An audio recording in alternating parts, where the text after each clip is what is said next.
బయటకు వచ్చేదాకా అది ఒంటరిగా ఎట్ట బతుకుతాయ్యా? పాపం పిచ్చి పిల్ల ఎంతకాలం నా కోసం ఎదురు చూస్తుంటుంది. నేను విడుదలయ్యేసరికి తులసికి 30 ఏళ్ళు పైన ఉంటాయి. అనుభవించాల్సిన వయసంతా అడవి కాచిన వెన్నెలైపోతుంది.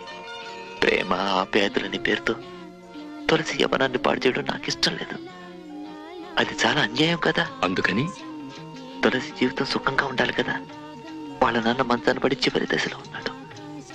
రేపు ఆయనకి ఏమన్నా అయితే ఆ అమ్మాయి కథ ఏంటి? నేను విడుదల వచ్చే వరకు ఆ అమ్మాయి ఒంటరిగా ఎలా బ్రతకగలదు?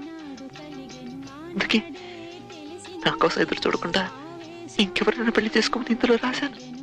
తెలియగానే తులసి నా కోసం ఎదురు చూస్తుండాలన్న పిచ్చి కోరిక, అర్థం లేని ఆశ. తులసికి మళ్ళీ ఉత్తరం రాశాను. తులసికి ఎలా రాయాలో తెలియని అయోమయ పరిస్థితిలో ఈ జాబు నీకు రాస్తున్నాను. మరో 3 రోజుల్లో నన్ను విడుదల చేస్తాను. నీకు పెళ్ళయి పిల్లా పాపలతో హాయిగా జీవితం గడుపుతున్నావని నా మనసు చెప్తోంది. అదే నిజం కావాలని నా కోరిక కూడా. ఒకవేళ ఇదంతా నా కోరికగానే మిగిలిపోయి నా కోసం నువ్వు ఇంకా వేచి ఉంటే, నా ప్రియమైన తులసి, నాకంటే అదృష్టవంతుడు ఈ లోకంలో ఇంకెవ్వడు ఉంటాడు. నేను విడుదల వెళ్ళేప్పుడు మన ఊరి మీదుగా వెళ్తాను. బహుశా అప్పటికి చీకటి పడచ్చు. మనం ఎప్పుడూ కలుసుకునే ఆ చెట్టు దగ్గర నువ్వు పూజించే ఆ కృష్ణ విగ్రహం ముందు ఒకే ఒక దీపం వెలిగించి పెట్టు. నువ్వు నా కోసం కాచుకుని ఉన్నావని అది చూసి నేను గ్రహిస్తాను. వెంటనే నీ దగ్గరకు పరిగెత్తుకుని వస్తాను.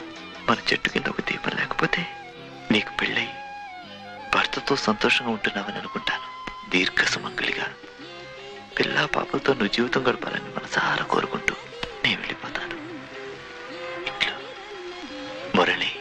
రాసున్నది బంధాలై పెనవేయు వయసుకు అందాలే దాసోహమనగా మందారం విరబూయు పెదవులు మధువులనే చవి చూడమనగా పరువాలే ప్రణయాలే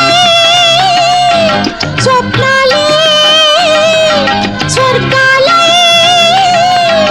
ఎన్నెన్నో శృంగార లీలలు కన్నుల్లో రంగేళి అలదెను ఆకాశం. ఏనాటిదో అనురాగం ఆనాటిది, ఆవేశం ఏనాడు కలిగెను